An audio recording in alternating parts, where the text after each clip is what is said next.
Bismillahirrahmanirrahim. Assalamualaikum warahmatullahi wabarakatuh. Alhamdulillah, thumma alhamdulillah. Alhamdulillahilladzi bini'matihi tatimmus salihat. Wassalatullahi wassalamuhu ala sayyidis sadat Sayyidina Rasulillahi Muhammad ibn Abdullah wa ala alihi wa sahbihi wa man walah wa la hawla wa la quwwata illa billah. Allahumma ya Rabbana allimna at-ta'wil wa faqihna fid din. Allahumma ya Rabbana a'inna ala dhikrika wa syukrika wa husni ibadatik waj'alna ya Rabbana mimman yastami'una al-qawla fayattabi'una ahsanah. واجعلنا يا ربنا من خيار أمة حبيبك سيدنا محمد واحشرنا يا ربنا غدا تحت لوائه وفي زمرته وأسكننا يا ربنا معه صلى الله عليه وسلم يوم القيامة جنتك سبحانك لا علم لنا إلا ما علمتنا إنك أنت العليم الحكيم أما بعد. Yang Allah muliakan, yang kami cintai dan kita rindukan, gurunda kita semua, Buya Yahya serta keluarga, semoga Allah subhanahu wa ta'ala senantiasa memberikan kepada beliau segala kebaikan, kebaikan di dunia, kebaikan di akhirat. Semoga Allah subhanahu wa ta'ala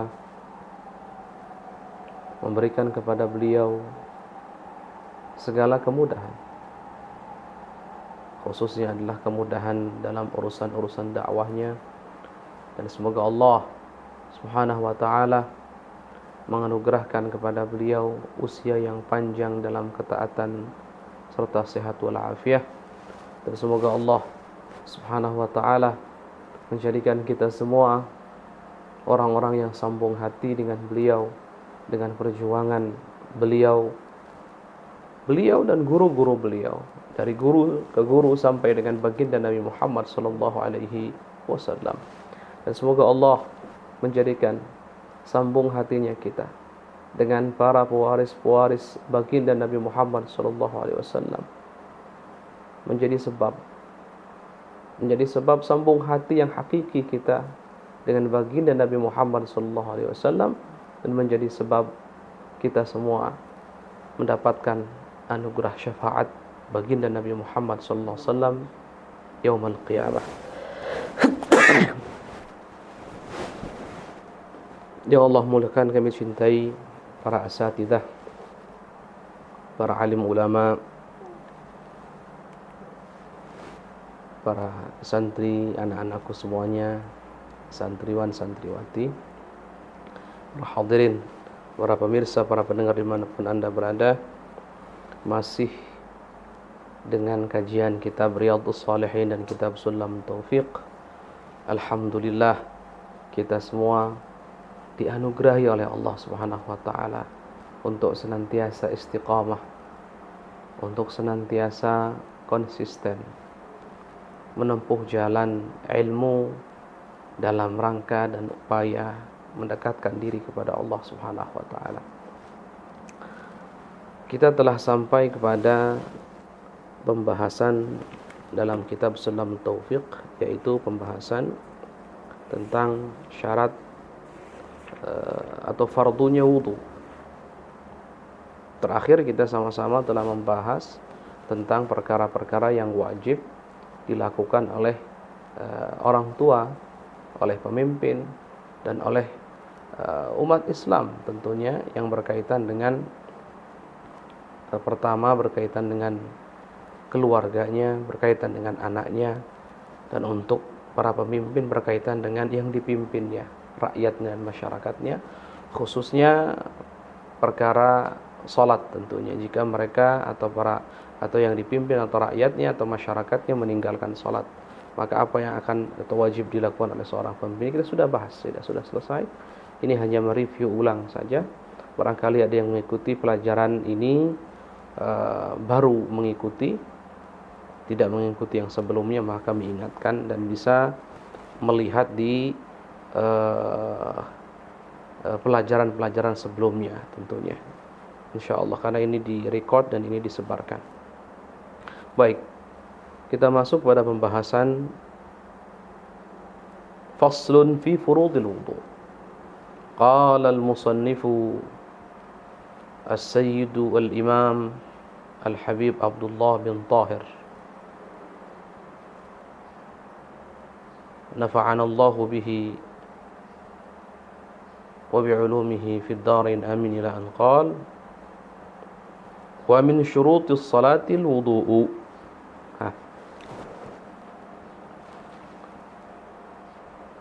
Kita akan berbicara atau akan membahas tentang fasal yang menjelaskan tentang fardu-fardunya wudu. Beliau al-musannif mengatakan wa min, dan di antara sebagian. Ini min bahasa kitanya para penuntut ilmu, para santrinya litab'id, sebagian, menunjukkan sebagian. Wa min syurutus shalah al-wudu'u. Jadi di antara sebagian syarat-syaratnya salat adalah wudu. Tentu syaratnya salat tidak hanya wudu. Wudu hanya salah satu syarat di antara syarat-syarat salat. Baik. Dan syarat salat juga nanti ada syarat sah, ada syarat wajib. Ini insyaallah kita akan pelajari nanti insyaallah. Ya. Baik.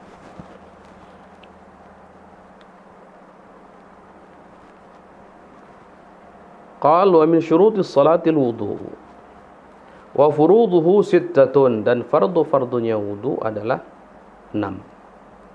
Wa furuduhu sittatun, fardu-fardunya wudu adalah 6. Ada 6 macam. Ada 6 fardu. Al-awwalu, yang pertama, niyatut taharati lis-salati bil qalbi au ghairiha minan niyatil mujzi'ah. Baik.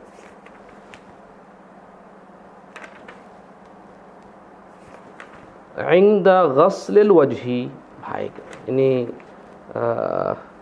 luar biasa ya, cukup mendetail tentunya. Baik, beliau mengatakan al-awwal, yang pertama dari 6 fardu-fardu itu, niyatut taharah, niat bersuci. Lis-shalah, niat bersuci untuk salat. Jadi ketika berwudu wajib saat itu menghadirkan niat. Niatnya niat bagaimana? Niat bersuci untuk salat, untuk menunaikan salat. Bil qalbi, tentunya dengan hati, bil qalbi. Ini ada isyarah yang sangat luar biasa, penting ya, apalagi kita hidup di masa syubhat-syubhat mudah sekali kita dapati. Seiring dengan perkembangan teknologi yang sangat pesat tentunya, juga syubhat-syubhat itu mudah juga sekarang diakses atau didapatkan atau ditemui walaupun tidak sengaja. Syubhat-syubhat mengenai, baik itu mengenai akidah atau mengenai ibadah atau yang lainnya.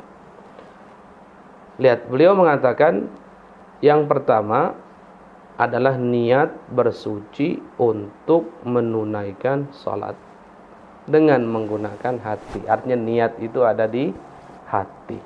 Tentu kita yang pernah belajar, kita mengetahui bahwa ada 7 perkara yang berkaitan dengan niat yang dinazamkan oleh sebagian ulama. Sab'u su'alatin atat fi niyatin ta'ti liman faza biha bila wasan haqiqatun hukmun mahallun wa zaman kaifiyatun syartun wa maqsudun hasan. Ada 7. Kaifiyatun syartun wa maqsud hasan, ada 7. Tentunya kita tidak akan bahas semuanya karena ini kita akan membahas sesuai yang ada di kitab ini saja, tidak akan keluar jauh dari itu. Kalaupun perlu ada tambahan, nanti kita akan datangkan tambahan yang memang dirasa sangat penting untuk dihadirkan. Contoh, mungkin nanti kami akan sedikit juga membahas tentang syarat-syarat wudu. Syarat-syarat wudu. Kalau yang kita bahas sekarang ini fardu atau rukunnya wudu. Nanti kita akan bahas syaratnya Wudu yang ada 15 atau kalau diringkas jadi 10 nanti itu. Baik. Kita bahas tentang rukun atau fardu-fardunya wudu dulu. Yang pertama, niat bersuci untuk menunaikan sholat dengan hati. Nah, kenapa dengan hati? Karena tadi yang disebutkan ada 7 perkara yang berkaitan dengan niat. Yang pertama, hakikat. Apa sih makna hakikat atau definisi atau pengertian daripada niat itu apa? Ini hakikah namanya. Kemudian hukumnya apa? Tempatnya di mana? Waktunya kapan? Nah, di sini akan dibahas di sini, lihat. Bil qalbi, tempatnya ada di hati. Tempatnya ada di hati. Jadi niat itu ya hati yang niat. Niat itu perbuatan hati. Nah, terus kemudian ada syubhat yang tadi kami singgung atau kami sebutkan, kami isyarahkan di awal. Ada syubhat, kenapa dalam mazhab Imam Syafi'i niat kok diucapkan? Kan niat itu ada di hati.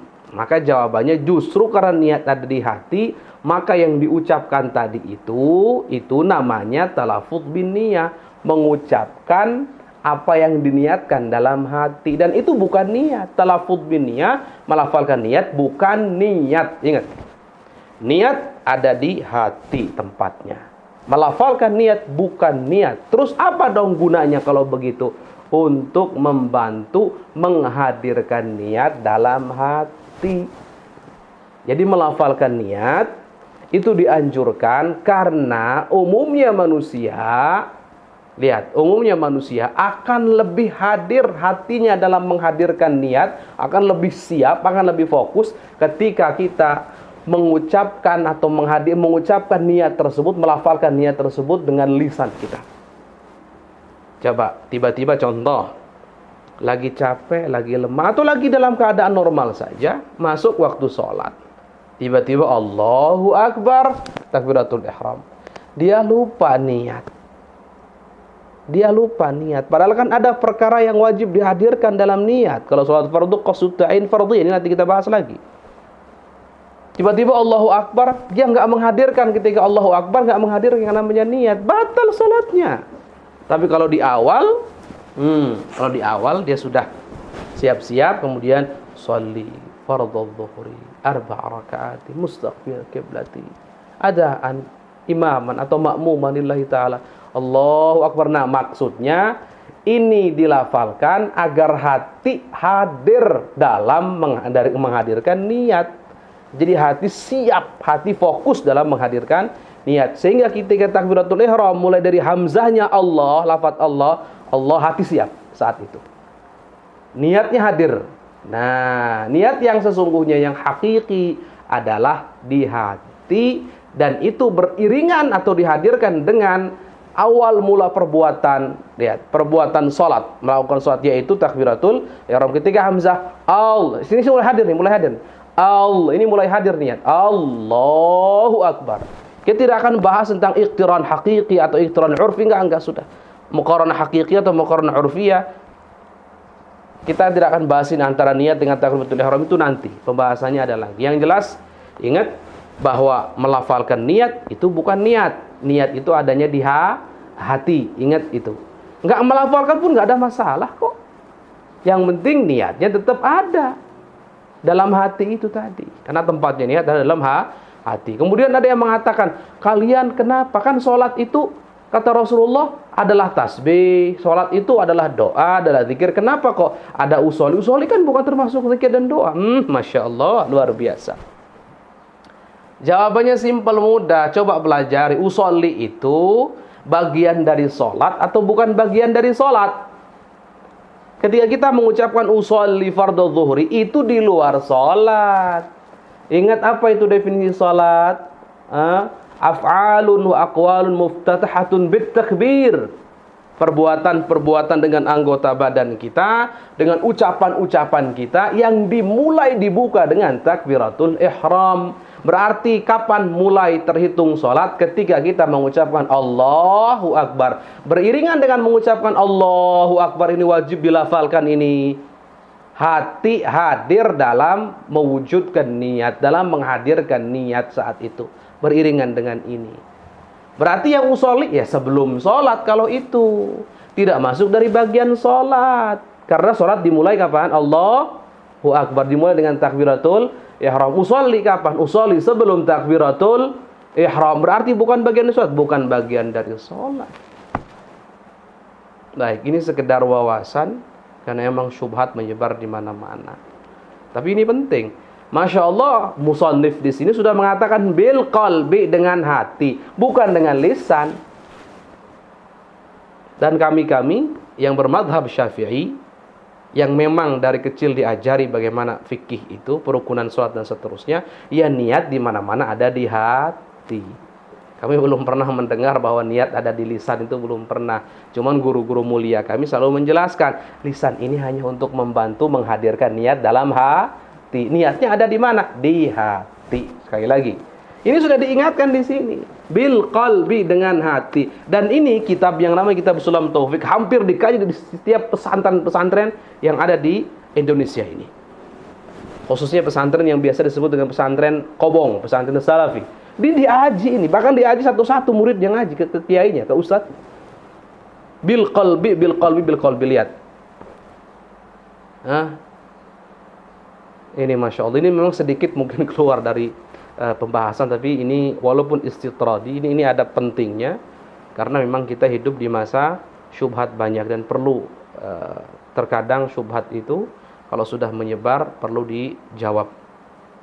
Dan insya Allah kita semua selamat insya Allah daripada syubhat-syubhat dan fitnah-fitnah yang ada di zaman ini yang disebarkan oleh orang-orang yang menghendaki ketidakbaikan terhadap Islam, atau orang yang menghendaki tapi dengan cara yang tidak tepat, dengan kekurangan ilmunya dan seterusnya. Baik, kembali al-awwal, yang pertama daripada 6 fardu wudu, niat bersuci untuk sholat. Bil qalbi, dengan hati. Yang niat memang hati, karena tempatnya niat ada di hati. Ya, sekali lagi, kalau ada yang bertanya, itu usolli apa? Itu usolli namanya melafalkan niat. Ada tujuan untuk membantu menghadirkan niat dalam hati. Baik, ini sudah kita ulang-ulang nih agar faham betul ya, insyaallah. Au ghairiha, atau niat bersuci. Niat bersuci untuk sholat. Au ghairiha, atau selain niat bersuci untuk sholat. Gimana itu? Minan niat al-mujziah, daripada niat-niat yang diperbolehkan, yang sah, yang diperbolehkan ya. Seperti apa itu? Contoh niatnya niat fardu wudu. Niat fardu wudu bisa gitu. Jadi bukan niat bersuci, niat ketika wudu itu ada bisa niat kita niat bersuci untuk sholat misalkan, itu bisa. Atau niatnya memang niat fardu wudu, selesai. Niat fardu wudu, selesai. Memang ada perdebatan antar para ulama, kalau niat bersuci yang wajib bagaimana? Jadi tanpa kita harus menyebut ketika kita berwudu, kemudian kita saat itu berniat untuk apa? Untuk bersuci, dan bersuci ini untuk sholat. Niatnya niat bersuci untuk sholat. Baik. Ini jelas, ini nggak ada perdebatan, ini pasti sahnya, jelas ini bolehnya. Nah, ada niat, pokoknya yang penting niat bersuci yang wajib, bersuci yang wajib, ini boleh tidak? Ini ada perdebatan, ada yang mengatakan boleh, ada yang mengatakan tidak boleh. Ya, cuman kita kehati-hatian saja, untuk tidak, pokoknya niat bersuci yang wajib enggak, ya. Walaupun juga kalau ada yang seperti itu tidak perlu diingkari, karena ada yang mengatakan boleh. Bahkan Imam Ibnu Hajar Al-Haytami sendiri ada 2 pendapat yang dinukil dari beliau. Kadang mengatakan boleh, di kitab yang lain mengatakan tidak cukup atau tidak boleh. Baik.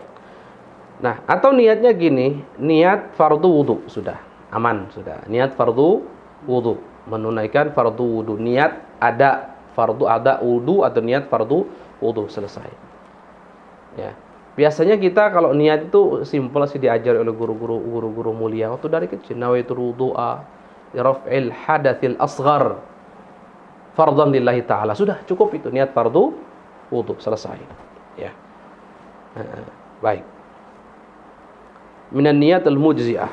Baik, kemudian 'Inda ghaslil wajhinan ini. Kapan itu? Nah, ini berkaitan dengan kapan niat dihadirkan. Tadi kita sudah, kalau kita bahas tentang sab'u su'alatin atat fi niyatin ta'ti liman faza biha bila wasan haqiqatun, hakikatnya. Ini kita panjang membahas hakikat niatnya. Niat itu sepintas saja mungkin kita bahas. Hakikat niat itu bisa diartikan satu di antara dua. Kadang kita bisa artikan niat itu adalah al-qasad, kesengajaan, keinginan yang kuat dalam hati. Bisa juga niat itu diartikan al-gharad. Al-gharad itu adalah tujuan atau motivasi yang mendorong kita melakukan suatu amalan tertentu. Cuman yang dalam fikih adalah yang pertama.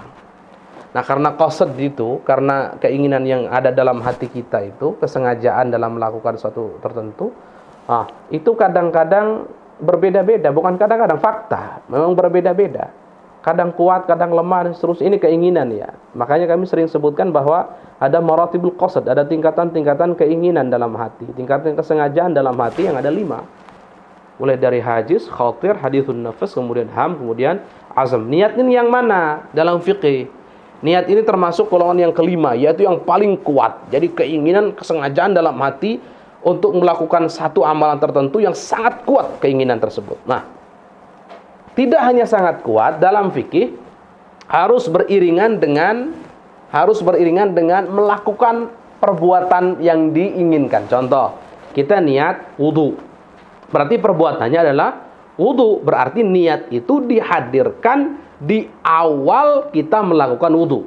Kita niat sholat. Kapan dihadirkan? Berarti niat dihadirkan di awal kita melakukan sholat. Ini contohnya. Tentu ini umum ya. Artinya umum itu mayoritas masalah-masalah fikih. Ada pengecualian seperti puasa. Niatnya di malam hari, puasanya setelah fajar. Ada haji contohnya, ada zakat dan seterusnya. Hanya ada beberapa permasalahan kecil yang niatnya tidak beriringan dengan yang namanya melakukan perbuatan yang diniati bersamaan, tidak beriringan. Baik. Tapi secara umum atau mayoritas kebanyakan bersamaan. Kembali. Jadi kita membahas tentang hakikat. Kita sudah mengetahui tadi hakikat sepintas saja karena pembahasannya panjang. Ini butuh beberapa pertemuan untuk membahas itu. Kemudian hakikatun, hukmun, hukumnya. Nah, hukum niat itu rata-rata tentunya, atau bukan rata-rata, kalau rata-rata kurang, mayoritas kebanyakan adalah wajib. Hukum niat itu seperti niat wudu hukumnya wajib, niat salat hukumnya wajib. Baik. Kemudian mahal, tempatnya ada di hati. Tadi sudah disebutkan ada di hati. Nah, zaman, waktunya. Nah, ini kapan kita menghadirkan niat? Ini kapan kita menghadirkan niat? Kita menghadirkan niat beriringan dengan melakukan perbuatan ibadah yang diniati.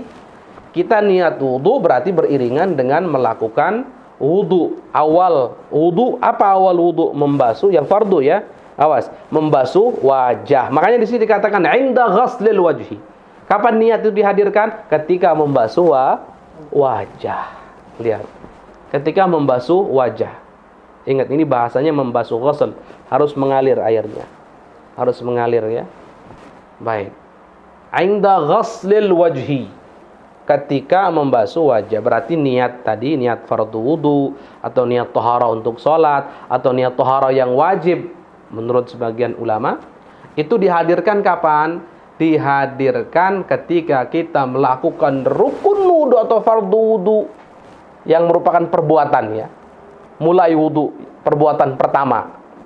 Apa itu? Membasuh wajah.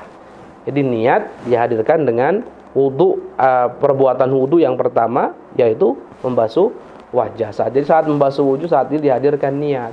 Ustadz, kami kalau di kampung itu biasa sebelum wudu ada sunah-sunah yang lain Ustadz, yang biasa dilakukan. Ini alhamdulillah mulianya guru-guru kita. Indahnya guru-guru kita waktu ngajari dulu. Apa itu? Ada cuci telapak tangan dulu Ustaz.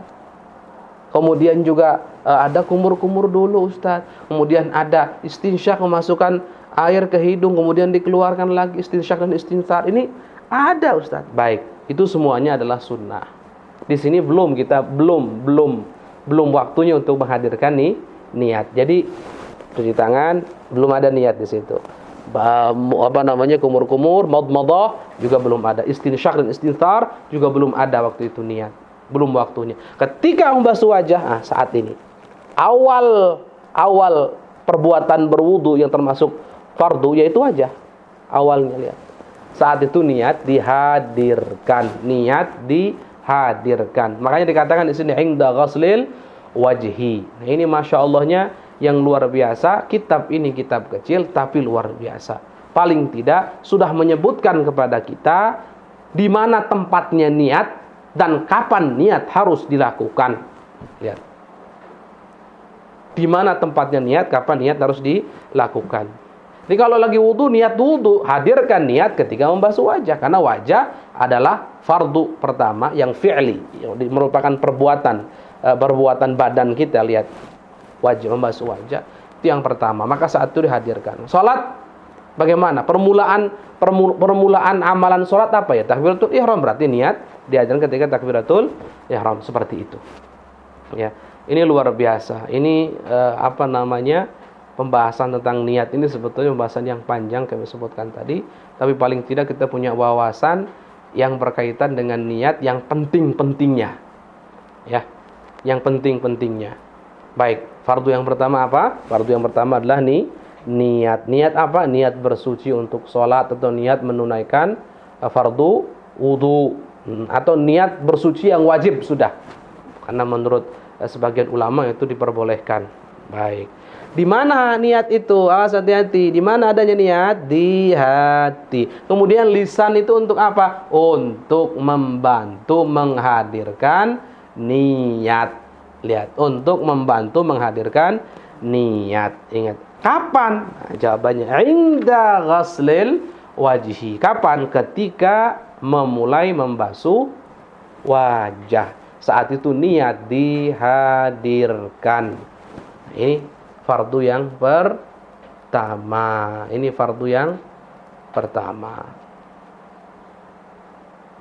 Kemudian ats-tsani, kita bahas minimal 2 lah kita dapat.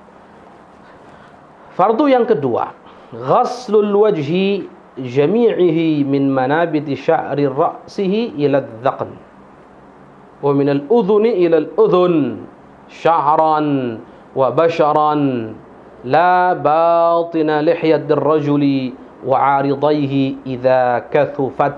Baik. Ini indahnya ini. Yang kedua, membasuh wajah. Semua wajah itu keseluruhan tanpa terkecuali. Panjangnya dari mana? Dari mulai tempat tumbuhnya rambut. Manabit sya'ar ra'si. Ini dari mulai tempat tumbuh rambut terus ke dagu. Semuanya. Batasannya. Ini semuanya harus dibasuh, termasuk wajah. Dibasuh semuanya, selesai, zakkan selesai, dibasuh semuanya. Nah, ini panjangnya. Kemudian untuk lebarnya dari telinga ke telinga. Nah, dari sini. Dari telinga ke telinga. Nah, ada semacam teka-teki dalam fikih. Apakah yang panjangnya lebih pendek dari lebarnya? Kan umumnya panjang itu lebih panjang daripada lebarnya. Ya, umumnya misalkan kalau panjangnya 5 cm ya berarti lebarnya biasa normalnya 3 cm. Tapi ini ada yang lebarnya lebih panjang daripada panjangnya. Ini kan panjang. Wajah ini lihat. Ini panjang dari atas ke bawah atau bawah ke atas. Ini panjang. Kemudian dari telinga ke telinga ini adalah lebar. Tapi kalau diukur, ini jarak antara telinga dengan telinga ke sini itu lebih panjang daripada jarak antara tempat tumbuhnya rambut yang di atas, yang di kepala kita ini sampai dagu. Itu lebih panjang. Lebih panjang lebarnya ini. Baik. Ya, itu tentunya ada teka-teki ya dalam fikih ya, dalam fikih. Jadi gitu. Dari mulai tempat tumbuhnya rambut sampai dagu dibasuh semuanya dari sini. Ini basuh semuanya selesai. Sya'ran wa basyaran, rambut, kulit semuanya dibasuh. La batinal lihyah. Nah, la batinal lihyatir rajul, yang ada yang tidak wajib. Ini kan lihyah tumbuhnya di mana sih? Lihyah ini di zakan, di dagu. Kan dagu tadi wajib dibasuh. Terus bagaimana dengan janggut? Gimana ini? Kalau janggutnya tebal, atau ini juga nih, ini kan tumbuhnya di wajah nih, arid, ini namanya arid, ini jambang atau apa bahasa kita, ini arid. Kalau dia kok tebal, aridnya tebal, aridhan itu ini. Ada banyak ya rambut yang tumbuh, ada sekitar 20 rambut yang tumbuh di wajah. Ada namanya masing-masing itu. Tapi yang paling terkenal itu ada paling terkenal itu ada berapa? Kumis, syarib, kemudian ada arid ini, kemudian ada lihyah. Ini paling terkenal ini. Ada juga hajib, bulu mata, alis, kemudian ada hudub ya, ahdab ini juga, bulu mata ini juga iya. Ini banyak sekali. Tapi yang paling penting di sini yang perlu diperhatikan adalah arid dan lihyah. Arid ini jambang ini, lihyah itu adalah janggutnya. Yang perlu diperhatikan apanya? Kalau kok dua-duanya tebal, maka yang wajib dibasuh luarnya saja. Enggak harus dalamnya digosok-gosok itu, enggak. Kalau tipis wajib luar dalam. Gimana membedakan antara luar dan dalam ya Ustadz? Membedakannya simpel saja. Membedakannya kalau kok kulitnya kelihatan secara fi majlis takhatub, artinya sekitar 1,5 meter lah, paling jarak 1,5 meter lah gitu. Biasanya orang bicara kan paling panjang atau 1 meter lebih begitu. Kalau kelihatan ininya kulitnya, berarti tipis sebutannya. Berarti wajib dibasuh zahir dan batin. Zahir itu luar maksudnya, batin itu dalam. Tapi kalau kok seandainya nggak kelihatan, ini saking lebatnya kok nggak kelihatan ini. Fi majlis takhatub ini nggak kelihatan. Gimana ini kalau sudah begitu? Kalau sudah begitu, yang wajib dibasuh adalah luarnya saja, ya, luarnya saja. Jadi tapi tetap walaupun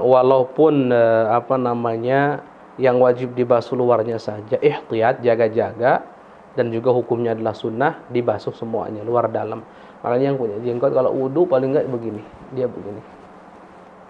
Diselang-selangi supaya air semuanya masuk. Begitu pula ininya tebal diselang-selangi ya, supaya air semuanya masuk insyaallah.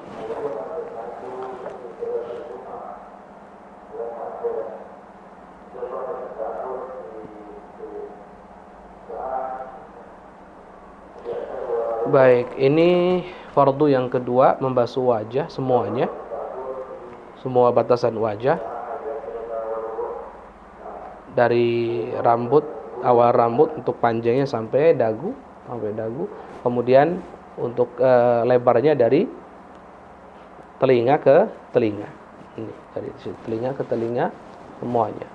Untuk lebarnya. Makanya akan mencakup janggut dan mencakup arid ini. Dan biasanya yang tebal itu ini. Janggut ya, yang tebal itu. Baik, mungkin sampai sini kita tentunya masih panjang ya pembahasannya. Kita masuk pada kajian kitab Riyadhus Shalihin. Wallahu a'lam bissawab.